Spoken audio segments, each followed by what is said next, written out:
8. When even just asking to hang out felt like a chore. It just wasn't worth it anymore. 9.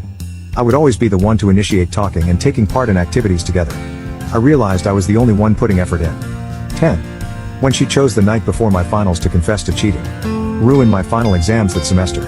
11. When I saw how she completely changed when her boss was around.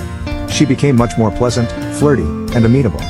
That's when I realized the only reason she was dating me was in hopes it would make her boss jealous enough to leave his wife for her. 12. He had a can of drink, asked if anyone wanted any, we were in a group, I said yes please, so he poured it in the bin.